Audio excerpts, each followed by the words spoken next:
Hey, how's it going? Commander64 here with another cockpit video. The last video was part 1 of the soldering, and this is the second and final part of that. After which we are almost done with the build, and it's getting really close now. I'm starting to get excited about actually playing with this thing, so stick around. What you can see here is the back of the desk or board that the buttons are fixed to. These two large black ones here are the green and white arcade buttons, the big ones. There are 4 pins to solder on those, a positive and a negative for the switch, and a positive and negative for the light inside them. So it's fairly simple what I need to do, as long as I separate the positive and the negative from the other positive and negative correctly. Then all I'll have to do is connect the JSTs and plug one of them in to see which one is the light and which one is the switch. The way to separate them is to simply look at the colour of the plastic. One side of the plastic is red, so the pin on that side will be a red or positive wire. On the other side it's black, so the pin on that side will be connected to a black or negative wire, and those two will be connected with a JST connector.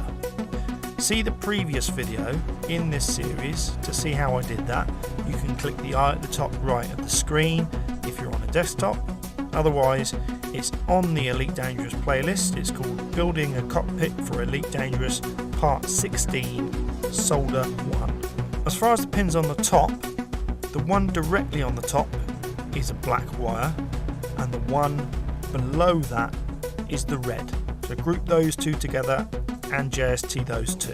And that's it for the big arcade buttons. Next we'll move on to these. Okay, here's a quick tip for soldering these ones. It's very difficult to see, but there is a plus symbol and a minus symbol near the pins, very near the pins. It's very difficult for me to show you on here, but I'll put a picture on the screen of where it is on there.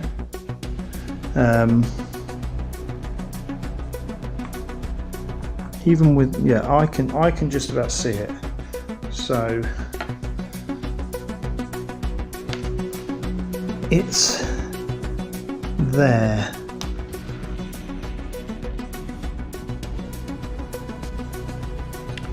So the negative will be opposite that one.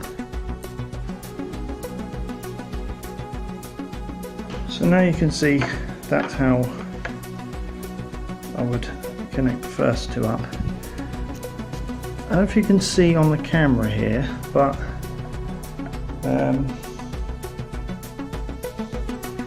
right sort of here there's a little circle like an indent, so that you can also make sure your positive is next to that circle. So this is a positive, this one here is also a positive, so I'm going to put my other positive there and my other negative around the other side. Okay, with these ones here, these big on and off switches, I haven't really soldered them. I've literally just, can't get this camera to focus up, but there's a crosshead screwdriver there. I just unscrewed that, twisted the wire in, and then screwed it back together. The reason I didn't film myself doing that is because I was utterly useless at it. My hands were so shaky, and I just don't do well with fiddly things. Yeah, I don't do well with fiddly things. What am I doing with my life? Anyway, moving on. And the last two types of buttons I used were the on-off-on switches and the really simple on-off switches.